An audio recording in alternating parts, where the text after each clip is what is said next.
went Missouri last year.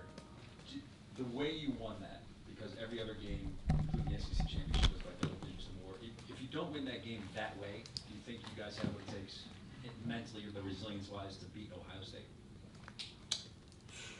That's a great question. So I think ultimately you would like to believe that, of course you do, because it's the preparation that you put in throughout the off season, January, summer, even just some of the things you kind of deal with through life. Just being a college student, sometimes life comes up. It's all not always just peaches and cream. So of course you want to believe that you have, but I think ultimately that game last year was such a essential role to what that team became. So I think ultimately, we had the opportunity to kind of create our identity through that game. So I think we could have, but definitely, we're grateful that we were able to have that game to help build us. Yes, Sedrick, 53 points against Kentucky. I believe you rushed for over 240 yards against Vanderbilt. Obviously, this past weekend, you guys looked really well on offense. Don't give up a sack. Do you guys feel like you're in rhythm as an offensive line, and just speak to how well you guys are playing right now? So I think that the guys have done a tremendous job. I think that they've done a tremendous job protecting. I think they've done a tremendous job of communicating in the run, because of course there's a lot of things that's going on. There's there's the game inside of the game, blitzing, schemes, slants, just all types of stuff to try and stop, first and second down progress, right? So it's trying to get you behind the sticks so you ended up at third and long. So I think we've done a tremendous job of being able to communicate on first and second down what's going on the sideline, making adjustments to try and hinder that, try and stop that a little bit. But I think the most encouraging thing is I think that we've done a tremendous job and we've done a great job. And I want to give my guys their flowers, but I think just being myself, I kind of look at some of the things that we aren't doing well and some of the things that we would like to clean up and some of the things that we want to be better at, to possibly have even a better product. So definitely grateful for the way that the Lord has allowed us to play so far, but definitely, I guess, conscious of some of the things that we have messed up and that we want to be able to fix. Quick follow-up, what are some of those things? So I think it just kind of depends. So I can start with myself personally. I think that for myself, there's times that I get caught in bad positions, right? So sometimes your eyes kind of lie to you. You kind of looking at a little bit too much. Maybe you're looking at a safety. You're supposed to be blocking this defensive lineman right in front of you. You're just trying to see if you need to make a call for the backside to try and see if you need to bypass this guy. Just different things like that. And sometimes those things can get you in bad positions.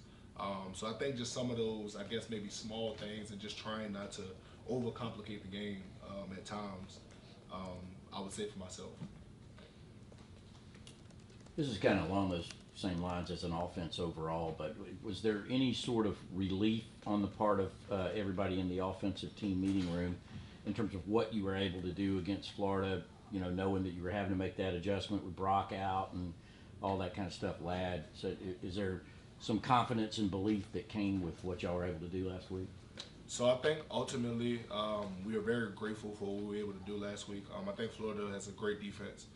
They presented a lot of challenges. I know some third downs, there was literally like 7 guys just walking around the ball, no idea what's going on. So I think they're a great defense. I think they do an amazing job. But ultimately we have to get back to work. We can't bring any of those points with us to Missouri.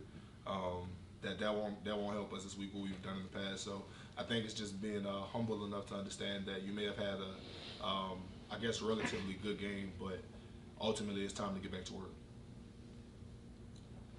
Sedrick, what did you see from Lawson against Florida and just the progress he's made over the course of his freshman year?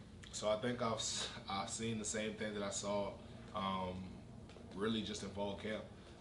He was a guy that when you first saw him, he kind of pops, he kind of flashes to you that guy would be a good player if he continues to work and just stay true to who he is.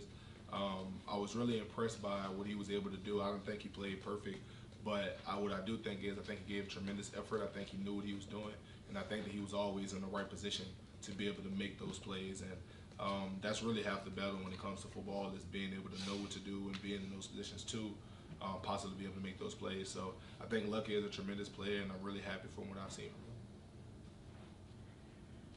You're a veteran, been around, played a lot of big games. What is the mindset? There's this Georgia standard, and it's about you guys and nothing else. But yet everybody that's on your schedule wants to take their shot. Number one, 2-time defending national champion.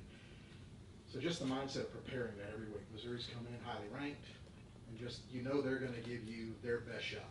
Just your mindset of preparing for that. So I think the first thing is taking all of that out, right? Taking away the previous championships, taking away the previous games won, all of that. And I think when you break it down to who Missouri is as a team, they're a great football team. So seeing some things on them, haven't had a chance to fully break down their film yet. But, you know, of course, you know, being a fan of football, you watch and you look, and you just kind of pay attention. And they have an amazing football team. They're doing some amazing things on offense, on defense. They're creating a lot of havoc. They really like to bring a lot of cover zero and different things like that to create some of those issues for the offense. So I think they're a great team. And when you take away all of the previous accolades and all of that stuff, you have to break it down to it's us versus them. And that's just kind of the bottom line. It's just understanding your opponent, understanding what they're trying to do, and having the level of respect for them that they deserve, because they've been a tremendous team this year, and they will continue to be a tremendous team because they're a great team. So I think it's just understanding that none of that stuff can come with you. It's having, the humility to understand that this is who this team is, and you have to accept the challenge and be able to go out there and execute at your highest level as well.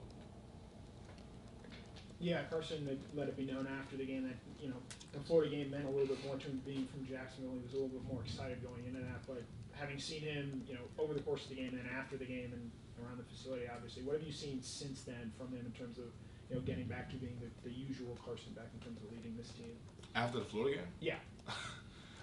So, I mean, he's the same guy. Like, I mean, of course, you know, the night after the game, you want to enjoy it, right? So in the locker room, super ecstatic, excited, you know, just really taking in the moment. But I think there's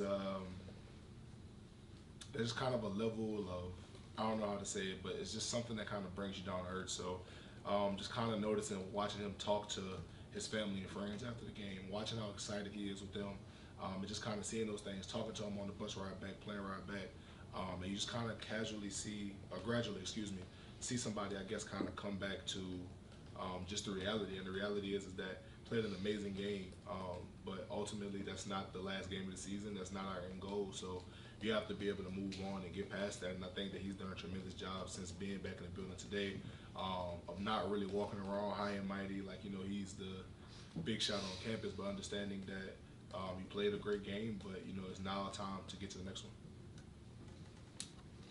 Interesting age we live in with the transfer portal and everything. Dominic Lovick this week goes against his old team he just left. Two questions, you know, what have been your observations of just Dom overall, you know, how he's fit in and being part of this team now? And then have you talked to him? Do you sense anything with him getting ready, being particularly excited about playing his old team? So I think the thing I love the most about Dom is just the fact that he's like really a person that wants to soak up everything he can. So when he first came to Georgia, the first thing I noticed about him is that he was really quiet, as far as he wasn't the first one to speak in the conversation. He wasn't the first one to be loud, say something. He wanted to learn, listen, and just observe, just kind of learn the way that we've been doing things for previous years and kind of be a part of that. So I think he's done a tremendous job of acclimating himself without, I guess, changing himself to what the Georgia standard is, to what Georgia wants to be. And I think that's an amazing thing. And I love that about him, is because he wants to learn, he wants to do it right, he wants to win. And that's something that you can't coach, not something that you can instill in somebody. It has to be natural. So I absolutely love that about him. But I'm sure, you know, he wants to play well in this game, with this being his old team. But ultimately, I do know Dom, and I do know that winning the game is more important to him than anything. So if he has to play the game and he gets 0 receptions, 0 targets, whatever it may be, but we win the game, I know Six will be happy. 2 more questions, please. Missouri's defensive line ranks in the top half in tackles for loss and sacks in the SEC, and they kind of gave y'all a little bit of a fit last year. How are y'all preparing to kind of combat that attack? Well, I think it's still early in the week. Definitely haven't had the chance to go out there and practice against it a little bit, so I can't give you all of that yet. But one thing I can say is that we're definitely aware of how good those guys are. They're a tremendous team.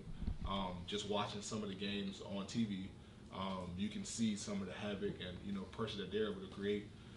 They have a bunch of great players, 99, 6, If I'm not mistaken, number 90 as well. All of these guys create a lot of havoc, and they do some great things for them. So it's just understanding that those guys have been the heartbeat of their defense. That's been the way that they've been able to kind of dominate. So I think it's just understanding what they are there for, and just kind of understanding through film and different things like that, ways to try and I guess minimize their effect. Said you've got to play a lot of different running backs here at Georgia now. What's different about Dejon Edwards? So I think 30, since day one, has had a very unique running style in the sense of he's very patient, but he also has a very unique burst to him, if that makes sense. So he's patient in the sense of he's not just gonna hit the first hole that he sees and just hit it 20 miles an hour. That's not him. But what he will do is he'll be patient. He'll let blocks develop. He'll help set those blocks up even. And he's very slippery when it comes to getting them down on the ground, tackling.